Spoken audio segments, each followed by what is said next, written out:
Adriana Karembeu toujours mariée à Aram Ohanian. Adriana Karembeu et Marc Lavoine vivent leur histoire au grand jour, mais la mannequin n'a pas encore divorcé d'Aram Ohanian. Voici la raison, depuis qu'ils ont officialisé leur relation, Adriana Karembeu et Marc Lavoine ne se quittent plus. Que ce soit sur le tapis rouge, dans la rue ou à des événements privés, le couple apparaît toujours main dans la main, et n'hésite pas à s'embrasser devant les photographes.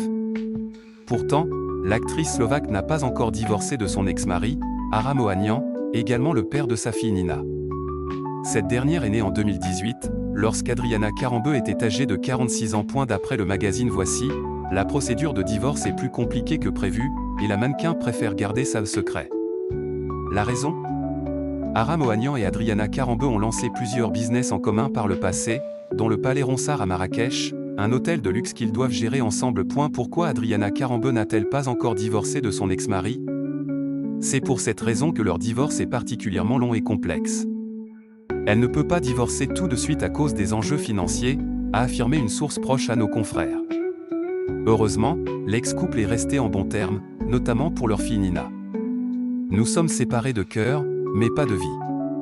Nous restons soudés pour tout ce qui concerne notre fille, a-t-elle déclaré dans un entretien pour Gala. Et c'est une bonne chose. Pour la jeune maman, il était important d'expliquer cette situation à leur fille, comme elle l'a évoqué dans le reportage 50 Inside en 2024.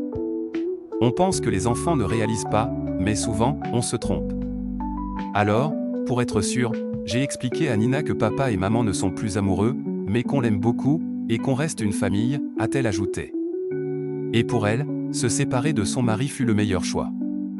Je pense qu'on a fait un bout de chemin ensemble et à un moment donné, quand on sent qu'il y a ce bonheur qui nous échappe un peu, il faut partir. En tout cas, c'est ce que je pense. Il ne faut pas se forcer. Je ne peux pas imposer à Nina d'avoir une mère qui n'est pas heureuse. J'ai vécu ça avec mes parents pendant longtemps, je n'ai pas le droit de faire ça, a-t-elle conclu.